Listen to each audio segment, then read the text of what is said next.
Welcome to session 2. We're talking about great practices that great Christians have in common.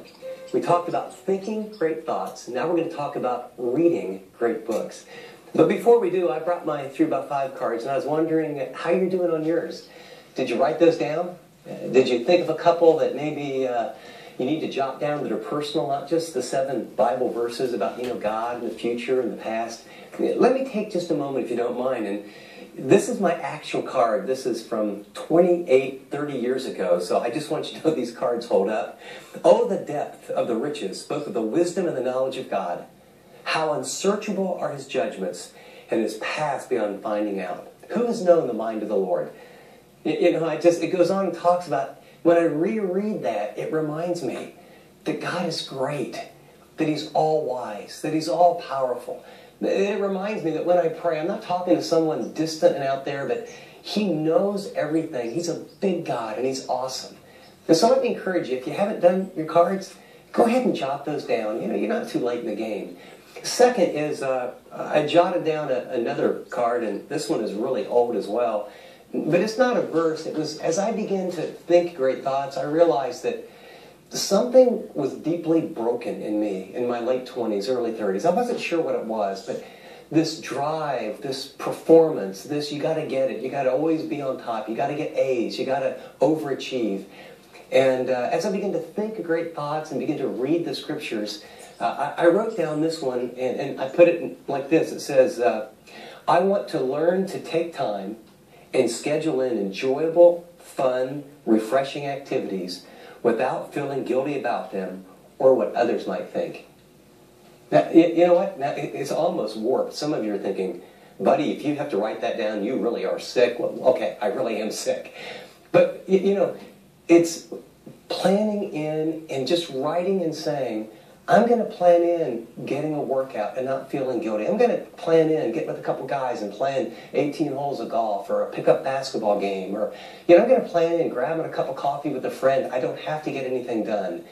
But something about the way either I was raised or my personality or all the above got me into such a performance trap that I realized that I tried and tried and tried to stop. But I wrote that on that card, and it changed my thinking. And when my thinking changed, guess what? I started planning in those times. Started having a lot more fun. And I learned actually I was even more productive. Well, guess where those great thoughts come from? Are you ready? They come from books. I remember reading a book about, someone wrote a book called When I Relax, I Feel Guilty.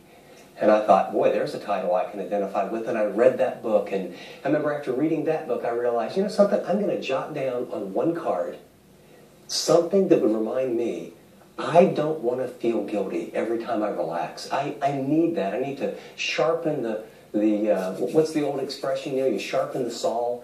I need to take some time to renew me so a better me will show up, not just for work, but for my family and for my kids and time with God. Now, read great books. Here's what I'm going to tell you. Great Christians, all the way back to Augustine. Great Christians read great books. One of my mentors, Howard Hendricks, said, leaders are readers. Now, here's the problem with this, especially with some of you, the men. A lot of men are not readers. I read a statistic recently that of people who've graduated from high school, this is ridiculous, so don't ask me to footnote it, but it was like 80% of the people after graduating from high school read less than one book a year. Some people have not read a book. Now, a magazine article here, something there, but a book. Have not read a book in 10 years. And so my confession is, I was not a reader. When I went through school, I sat in college, and I was a good student, but I wasn't a good student because I was a reader. I had a gift, and my gift was to listen to a lecture and figure out whether he's going to use the book or his questions on the test are going to come from his lecture. And the moment I took the first test, I knew the answer. I probably did not buy or read 70% of all the textbooks in college, which honestly was very economical, and I learned how to get A's or B's, but I didn't necessarily learn what I was supposed to. So when I became a Christian, I didn't even know there was Christian books. I never opened the Bible until I was 18. So for some of you thinking, I'm not a reader, here's what you got to know.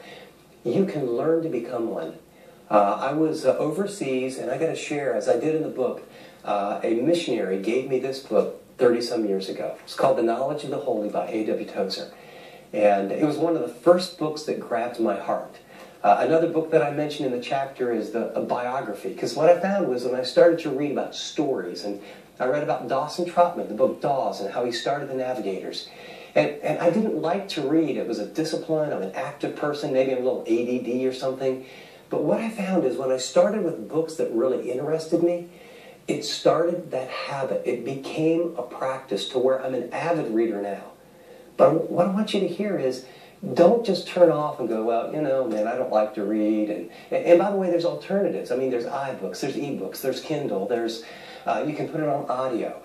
But what you got to understand is, if you want to go from good to great in God's eyes, there are people that have walked with God that know them things that you'll never know, and you can get close to them, and the way you get close to them and the way their faith rubs up off into your soul is through things like books.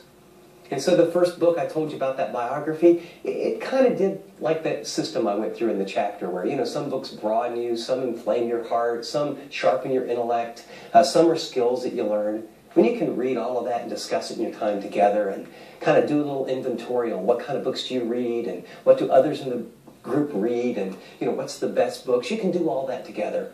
But here's what I want you to get. When you get close to a book that has shaped the lives of millions and millions of people, often not just for decades, but often for centuries, there's not that many books like that. And if you will commit yourself, and it's not always easy, okay? It's not always a light read. This book I've read and has been in my briefcase for over 30 years. Actually, it's the second copy. The first one fell apart after 25 years. My wife got me a new copy. And the chapters in the knowledge of the holy on the attributes of God are like 3 pages long. They hurt my brain when I read these pages. Okay? I mean, I'm telling you that they're deep. They're not easy. But when I began to read this as a young Christian, this man gave me this book, and all of a sudden my view of God went from this to this to this to this. And I was up in the mountains where I can see the stars, and this was just about 3 months ago. And now mind you, this is in my briefcase for 30 years. The first 10 years I probably read 2 or 3 chapters a week. Next 10 years probably, 3 or 4 or 5 chapters at least a month. It's with me all the time. I've read it. I'm praying up in the mountains, and there's some big decisions coming in my life. God promised me, Chip, start from the very beginning and read the knowledge of the holy from the beginning to the end. And I'm going to say, Lord, I've been in this book a lot. And I did. And what I realized as I read it for the, I don't know, umpteenth time, certain chapters I've underlined a lot because, I've skipped around. And it's been a while since I went all the way through. And what I began to realize is that I lost sense of the transcendence of God and the self-sufficiency of God. And some of the attributes of God that I don't gravitate toward as I read through it systematically for I don't know how many times I've done it, God began to give me a broader, fuller, bigger picture. Great Christians read great books. And so I was sharing something in church, and I had an extra copy of this this last weekend. And I got done teaching, and I brought it for an illustration in a sermon that I gave. And when I got done, there's a guy who comes and sits next to the front. I can tell he's a faithful husband. He really wants to grow. And I lean over. They have the last song afterwards. I said, hey, you ever read this book? No. I said, here, I think you'd really enjoy it. Well, 2 days later, I get an email. The guy goes, man, I got to tell you something. One day, I only made it through the introduction. When Tozer said what comes into your mind when you think of the word God is the most important thing about you, he said, I just stopped and I got my journal out and I thought, what do I really think about God? And I started writing that out, and he shared it with me. And then he said, I'm on chapter 2. It's like a week later. But what happened was, see, he's on the journey. You need to read great books. Books that broaden your horizon. Not just all Christian books. Books that sharpen your skills, like how to be a better parent or a communicator. Books that are about the stories of lives of people that, help you see life like never before.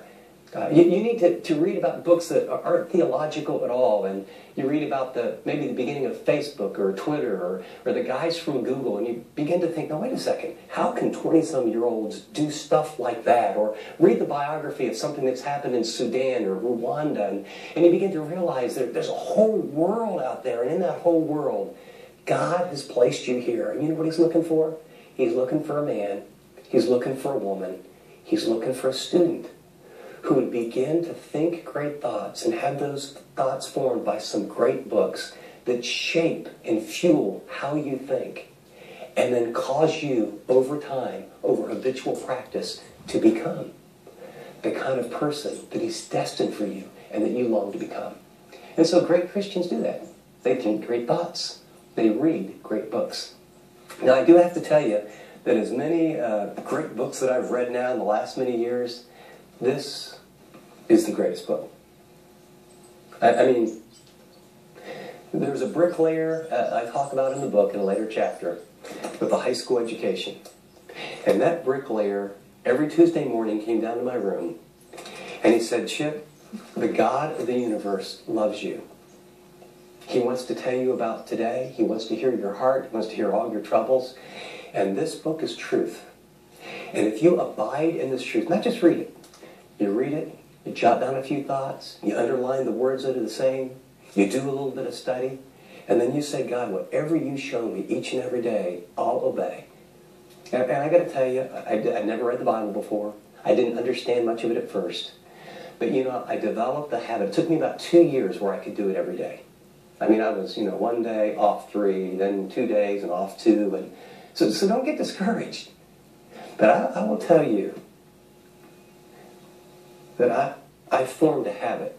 And at first it was like 10 minutes. It was like, boy, it's all I could take. And then, you know, pretty soon it was a half hour would fly by. And then it got to be over the years, I just said, God, I don't need an alarm. You wake me up whenever.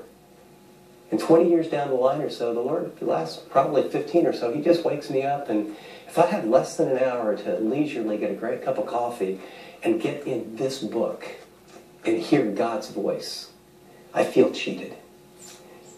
You make His book and reading great books what informs your great thoughts. And tomorrow you won't see a big difference. In a few months, some other people will see a slight difference. In a year, you'll think differently. In 5 years, you'll be a different person. In 15 years, you'll look back and you'll think with a worldview, having read great books and God's Word. You will think and be a kind of person that other people will want to get around to become like you. So as we discuss this, here's where I'd like you to go. I want you to think together with what's your appetite in terms of learning, and what will you have to either change or give up to become a reader. Because the fact of the matter is everyone's sending me all those funny YouTube things, and you know, I get emails here, and you know, I can be on Facebook over here, and there's stuff coming at me. And I got to tell you, you're going to have to stop something somewhere. And I would encourage you to say, what one great book are you going to read this month? Where are you going to buy the time? For me, I remember at one point it was, I'm not going to watch the news at night. For other times, I remember for a season saying, I'm just not going to read the paper. I'm going to read timeless things instead of timely things. What is it going to be for you? And by the way, in each of these sections, go to our website, livingontheedge.org. And if you want to know my top 2 or 3 recommendations in each of those categories, we'll put them up there for you, and you can get started. Great Christians think great thoughts. Great thoughts are informed by reading great books. Become a great Christian in God's eyes.